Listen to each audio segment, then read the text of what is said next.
Non mais on a survécu jusqu'au 8e jour des 13 trouilles d'Halloween.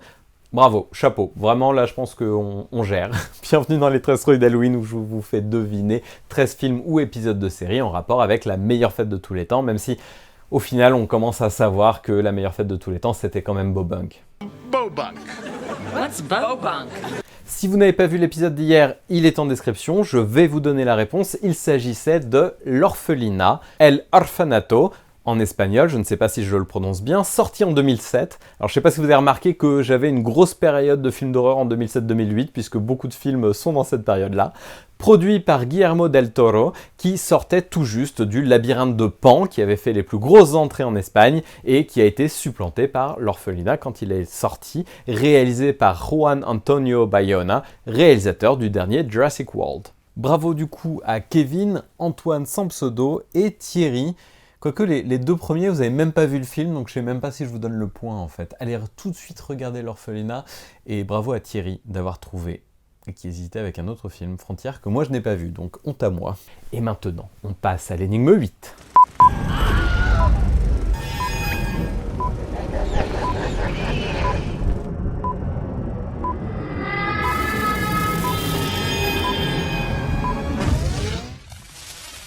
La série qui nous intéresse aujourd'hui n'a fait qu'un seul épisode spécial Halloween, ce qui est très étonnant parce que c'est une série très habituée aux épisodes à thème. Mais en parlant de thème, on est dans le thème année 2020, très Covid, puisque l'épisode tourne énormément autour d'une certaine épidémie. L'épisode est très référencé, comme à peu près tous les épisodes de cette série.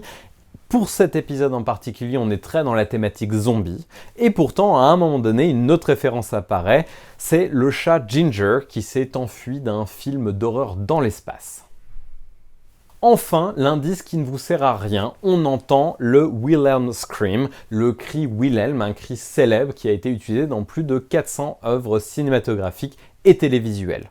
Il a été utilisé pour la première fois en 1951 dans Distant Drums, les aventures du capitaine Wyatt, réalisé par Raoul Walsh, mais c'est surtout grâce à Ben Burtt, l'incroyable responsable des effets spéciaux de Star Wars et de bien d'autres films, notamment C'était juste pour vous montrer que je savais bien faire Eva.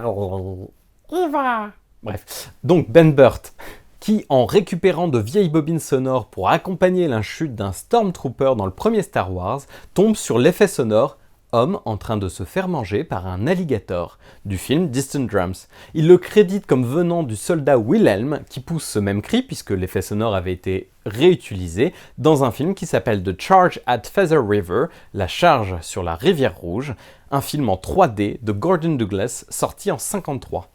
On va pas se mentir, cet indice ne sert à rien, c'était surtout pour parler du Wilhelm Scream, parce que tout le monde pense que ça vient de Star Wars ou de The Charge at Feather River, alors que ça vient de ce film complètement inconnu de 51, Distant Drums.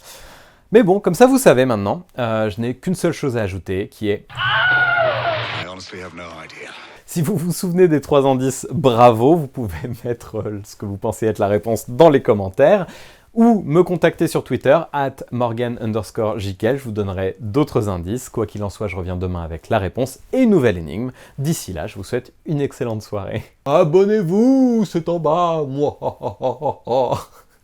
Je me fatigue. Vous pouvez laisser un like aussi, ça fait toujours plaisir. Et surtout, si vous aimez bien mes vidéos, eh bien, je vous invite à regarder toute la série des bons plans. C'est de ce côté-là, il y en a plein, ils sont très très cool.